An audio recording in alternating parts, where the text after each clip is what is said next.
Hello student, मैं Rita Jain government GST PG college Balod से guest lecturer हूँ। और आज का जो है अपन सब्जेक्ट पढ़ेंगे वो एमकॉम सेकेंड सेम वालों का सब्जेक्ट है, जिसमें मेरा सब्जेक्ट है टैक्स प्लानिंग एंड मैनेजमेंट। मैं आपको आज बताऊंगी पार्ट 4 जो अपना चल रहा है सब्जेक्ट है, यूनिट 4 का पार्ट 4 है। इसके पहले के लेक्चर में मैंने आपको बताया था डिविडेंड पॉलिसी क्या होती है, और आज के लेक्चर में बताऊंगी इंटर कॉर्पोरेट एंड बोनस क्या होते हैं। तो आइए चलिए स्टार्ट करते हैं आज की क्लास। तो सबसे पहले मैं ये बताती हूँ आपको कि जो इंटर कॉर्पोरेट डिविडेंड है, इंटर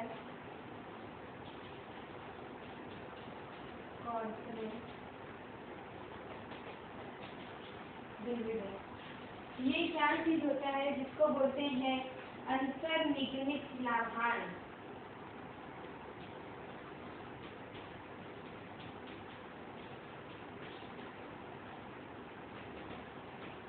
अंतर्निगमित लाभांश मतलब ये होता है जब एक कंपनी क्या करती है दूसरी कंपनी से लाभांश प्राप्त करती है। जब एक कंपनी को क्या होता है, जब एक कंपनी घरेलू कंपनी को दूसरी कंपनी से क्या प्राप्त होता है, लाभांश प्राप्त होता है, तो उसको बोलते हैं अंतर्निगमित लाभांश। अब ये जो अंतर्निगमित लाभांश होता है ना, जिसमें क्या मान लिया गया है, लाभांश भी शामिल है।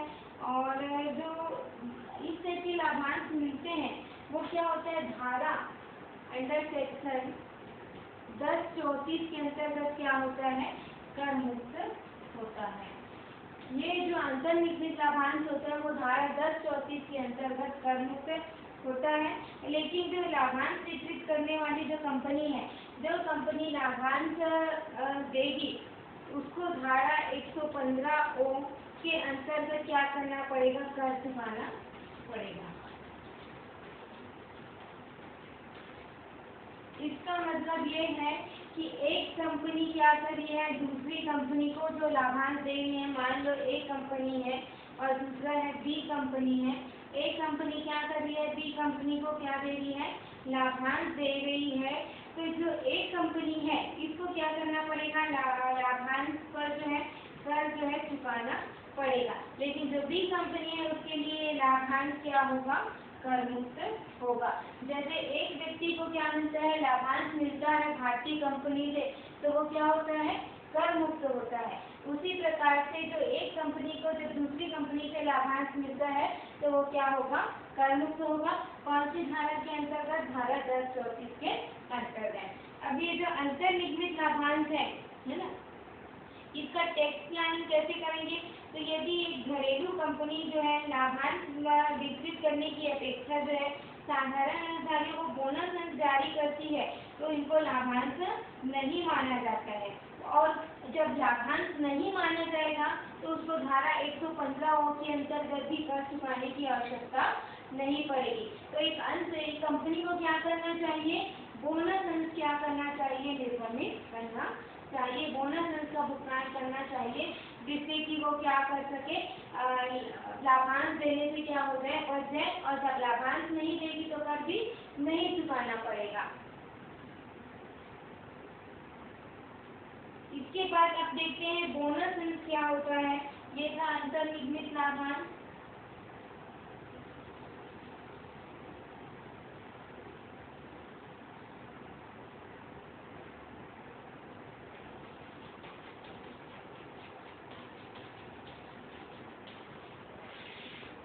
बोनस अंक मतलब ये होता है जब एक कंपनी जो है अपने अंशधारियों को लाभांश की अपेक्षा क्या करती है, अंश जारी करती है, तो उस अंश को क्या बोलते हैं, बोनस अंक। अब बोनस अंक जारी करने के लिए क्या करना पड़ता है, कंपनी को अपने लाभों का पहले कैपिटलाइजेशन करना पड़ता है। इसके आधार पर कंपनी का जो पूंजी है वो क्या बढ़ जाता है, बढ़ जाता है। और जो बोनस अंक जारी करती है वो कंपनी, वो क्या होता है, कटौती योग्य होता है। तो जब कंपनी जो है अंशों का निर्गमन न करके क्या करती है, कुछ बोनस अंशों का निर्गमन करती है, उसी को बोलते हैं बोनस अंश। और ये क्या होता है, कटौती योग्य होता है। वो लाभांश न बांट करके क्या करेगी, बोनस अंश देगी।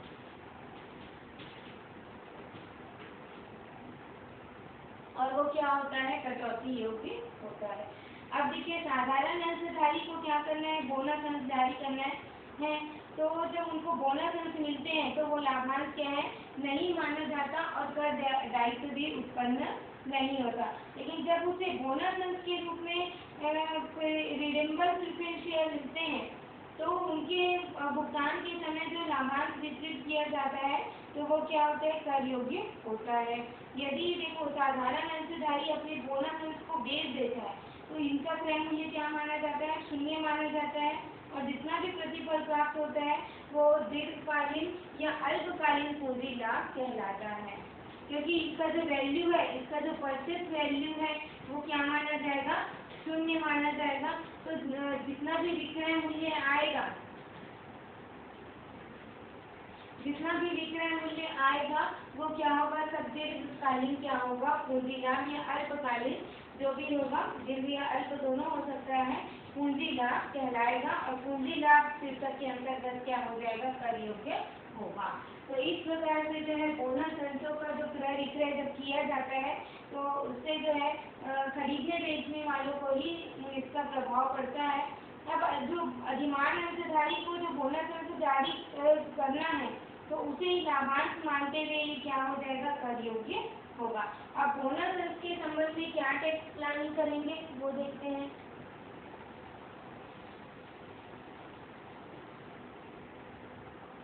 बोनस अंश,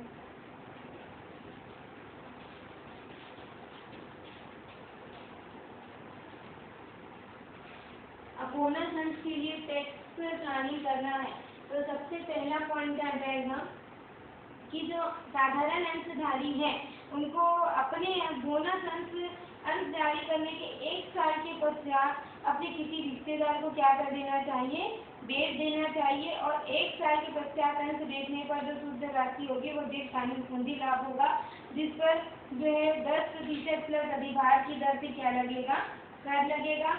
और यदि इन्हें अंश जारी करने की तिथि से 1 वर्ष में ही बेच दिया जाएगा तो प्राप्त शुद्ध राशि अल्पकालीन पूंजी लाभ होगा और जिस पर क्या करना पड़ेगा, पूरी दर से कर बेचना पड़ेगा। तो जो बोनस अंश लेकर के एक व्यक्ति क्या है, बोनस अंश लेकर के उसको क्या कर सकता है, दूसरे को क्या कर सकता है, विक्रय कर सकता है। अब जो विक्रय करेगा तो उसका 1 साल बाद क्या करना चाहिए, सेल करना चाहिए, क्योंकि इससे क्या होगा, दीर्घकालीन पूंजी लाभ होगा।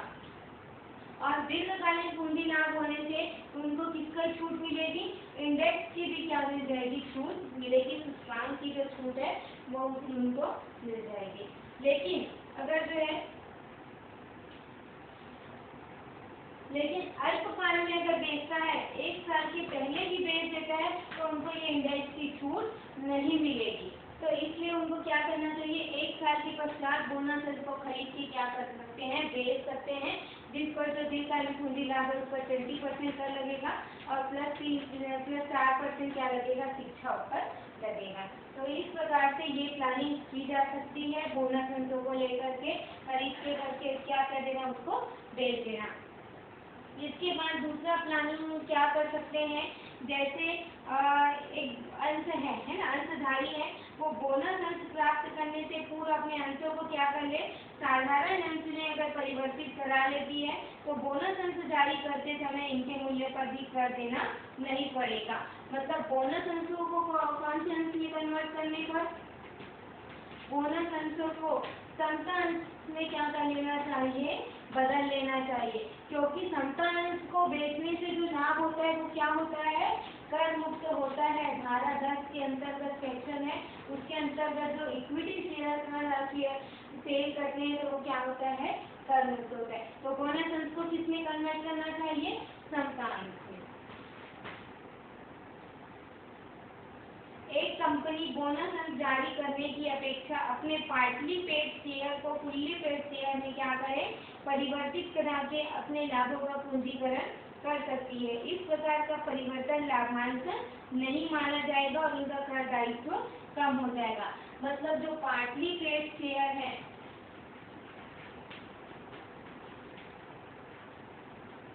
जिन्होंने क्या किया है, आधा भुगतान किया है, अंश का भुगतान जिन्होंने किया है उनको क्या कर ले, फुल्ली पेड में क्या कर ले, कन्वर्ट करा ले। फुल्ली पेड शेयर करवाने से उनका क्या हो जाएगा, कर दायित्व कम हो जाएगा, क्योंकि ये किसमें बदल जाएगा, कैपिटल में क्या हो जाएगा, ये चेंज हो जाएगा, इसका कैपिटलाइजेशन हो जाएगा, जिसके कारण से उसका कर दायित्व क्या हो जाएगा, कम हो जाएगा। तो इस प्रकार से जो है बोनस अंशों को लेकर के क्या किया जा सकता है, टैक्स प्लानिंग किया जा सकता है। इसके अलावा बोनस अंशों को जो है, यदि कोई अंशधारी अपने अंशों पर कंपनी से बोनस अंश मिलते हैं, तो बोनस अंश मिलने के बाद वह तुरंत कुछ अंश बेचना चाहता है, तो उसे मूल अंश ही क्या करने चाहिए, बेचने चाहिए, ताकि जो दीर्घकालीन पूंजी लाभ की राहत उसे मिल सके। अदरवाइज जो बोनस अंश को बेचने के लिए अल्पकालीन पूंजी लाभ हो जाएगा, जो पूर्णतः क्या हो जाएगा, कर योग्य हो जाएगा। ये वही पॉइंट है जो मैंने आपको बताया कि जो बोनस अंश है, अगर उनको बेचना है तो उनको जो मेन शेयर है, उनके मेन शेयर है, इसको ही क्या करने चाहिए, बेचने चाहिए।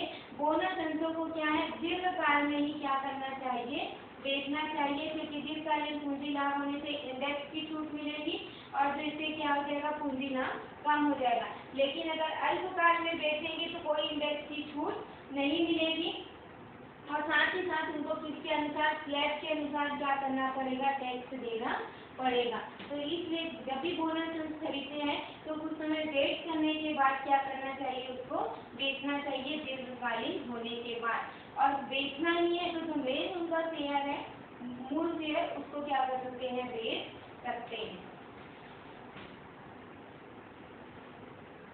कंपनी को बोनस अंशों के रूप में जो है साधारण अंश जारी करने चाहिए।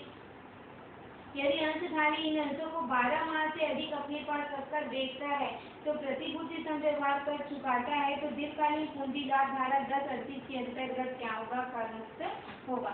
जब कंपनी है उनको क्या करना चाहिए, साधारण अंश उनको क्या करना चाहिए, बेचना चाहिए। साधारण अंशों को देने से क्या होगा, धारा 1038 के अंतर्गत ये जो है साधारण अंश, जिसको अपन समता अंश बोलते हैं, वो क्या होता है, धारा 1038 के अंतर्गत कर मुक्त होता है। इसलिए उनको क्या करना चाहिए, साधारण अंशों का निर्गमन करना चाहिए और उसको 1 साल के पश्चात क्या करना चाहिए, बेचना चाहिए। और जो अपने पास रखता है तो उसको कौन सा कर चुकाना चाहिए, प्रतिभूति संव्यवहार कर भी चुकाना चाहिए। यदि अंशधारी जो है इन अंशों पर अल्पकालीन पूंजी संपत्ति के रूप में बेचता है तो प्रतिभूति संव्यवहार कर चुकाता है, तो अल्पकालीन पूंजी लाभ पर 15% उनको क्या करना पड़ेगा, कर देना पड़ेगा। अगर प्रतिभूति संव्यवहार कर चुकाता है तो 15% कर उनको देना पड़ेगा। तो बोनस शेयर के लिए जो है टैक्स प्लानिंग किया जा सकता है।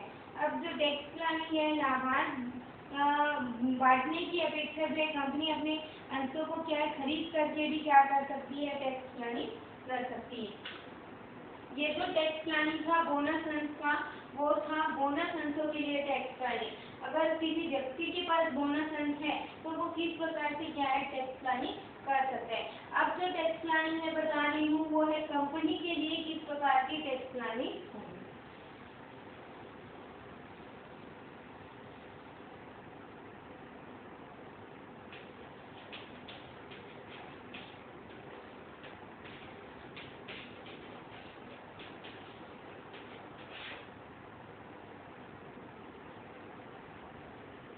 जब एक कंपनी है अपने अंशधारी को लाभांश वितरित करती है तो कंपनी को क्या है, धारा 115 के अंतर्गत कर देना पड़ता है।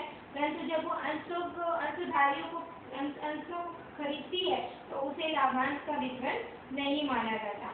जब कंपनी अपने अंशधारियों से खरीदती है उस समय अंशधारियों को पूंजीगत लाभ पर क्या करना पड़ेगा, कर देना होगा, क्योंकि क्रय और विक्रय हो रहा है तो अल्पकालीन या दीर्घकालीन पूंजी लाभ होगा, उसी पर ही कर देना पड़ेगा। अब पूंजीगत लाभ की गणना जो है धारा 1028 के प्रावधानों के अनुसार उसी वर्ष में की जाएगी जिस वर्ष में कंपनी अपने अंश क्या है, खरीदती है। अब अंशों से अगर दीर्घकालीन पूंजी लाभ होता है तो उसको क्या होगा, प्राप्ति की लागत को सूचकांकित करके उसमें क्या करना पड़ेगा, टैक्स देना पड़ेगा।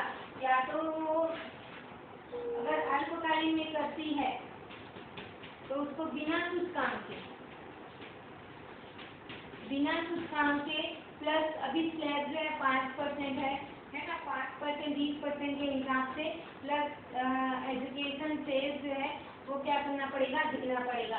लेकिन अगर दीर्घकालीन होता है तो उनको सूचकांक करने का भी अवसर मिलेगा, प्लस 20% प्लस 4% जो शिक्षा उपकर है प्लस अधिभार रहेगा तो वो देना उनको पड़ेगा। तो कंपनी के कर नियोजन में जो है उनको दीर्घकाल में क्या करना चाहिए, अंशधारियों से कर देना चाहिए। तो इससे ये निष्कर्ष निकलता है कि जो कंपनी लाभांश वितरित करने की अपेक्षा क्या करे, अपने अंशों को खरीदे। मतलब कंपनी को क्या करना चाहिए, लाभांश न बांट करके क्या कर लेना चाहिए, उनसे अंशों को खरीद लेना चाहिए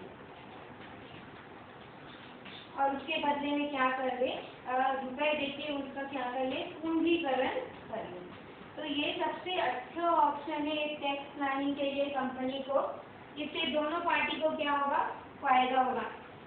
तो जो घरेलू कंपनी है अपने ऐसे अंश क्रय करती है जो मान्यता प्राप्त स्टॉक एक्सचेंज में क्या है, सूचीबद्ध नहीं है, तो इस प्रकार से वितरित आय पर उन्हें कर देना पड़ेगा 20% आयकर, प्लस 10% अधिभार और प्लस 4% शिक्षा उपकर।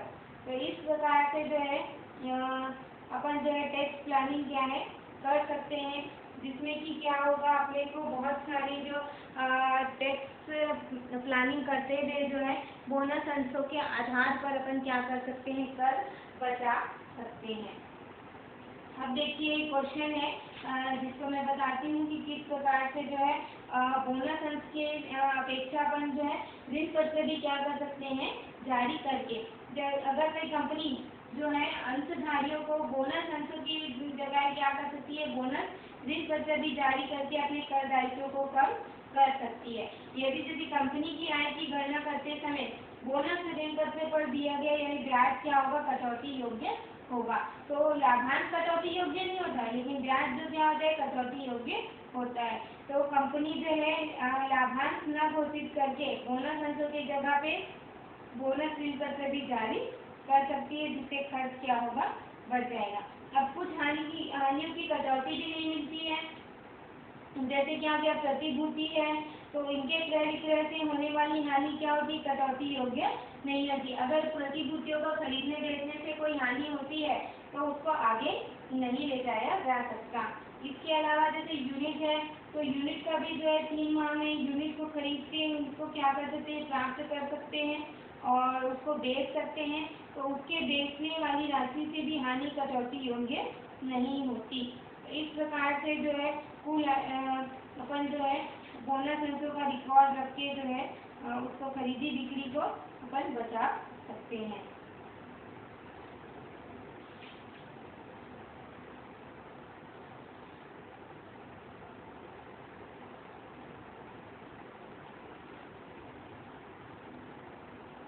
तो स्टूडेंट आज की क्लास में मैंने आपको इंटर कॉर्पोरेट डिविडेंड बताया और बोनस अंश बताया कि बोनस अंशों के आधार पर जो है कैसे अपन लाभांश की गणना करते हैं और अपने टैक्स को कैसे बचा सकते हैं। ये जो बोनस अंश है इसके संबंध में टैक्स प्लानिंग का क्वेश्चन पूछा जाता है। तो आज की क्लास में अपन ने पढ़ा अंतर्निगमित लाभांश और बोनस अंश। तो अंतर्निगमित लाभांश में तो कोई दिक्कत नहीं है, इससे दोनों कंपनी को क्या होता है, फायदा होता है। एक कंपनी को कैपिटलाइजेशन होता है और दूसरी कंपनी को क्या करना पड़ता है, कर चुकाना पड़ता है। लेकिन जो बोनस अंश है तो उसमें बोनस अंशों के अंतर्गत बहुत सारे टैक्स प्लानिंग किया जा सकता है। बोनस अंशों को क्या कर सकते हैं, लाभांश देने की बजाय बोनस अंश दे सकते हैं या फिर उनके अंशों को क्या कर सकते हैं, खरीद सकते हैं। तो इस प्रकार से जो है टैक्स प्लानिंग किया जा सकता है। तो इसका जो है क्वेश्चन तो एग्जाम में नहीं पूछा जाता है और इससे थ्योरी आती है। अपने 4th यूनिट में 3 चैप्टर है, एक तो कैपिटल स्ट्रक्चर है और डिविडेंड पॉलिसी है, बोनस अंश है और इंटर कॉर्पोरेट डिविडेंड है। तो ये अपना चारों टॉपिक जो है कंप्लीट होता है। तो इसके क्वेश्चन नहीं आते हैं, लेकिन आपको इसकी थ्योरी 15 नंबर की 16 नंबर की पूछी जाएगी, तो इसकी तैयारी आप कर लेंगे। तो स्टूडेंट, आज का वीडियो आपको समझ में आया होगा, तो इस हिसाब से आप आराम से थ्योरी इसकी लिख सकते हैं। और अगर आपको कोई दिक्कत हुआ तो मुझे कमेंट करेंगे ताकि मैं नेक्स्ट लेक्चर में उसको क्लियर कर दूँ। Thank you.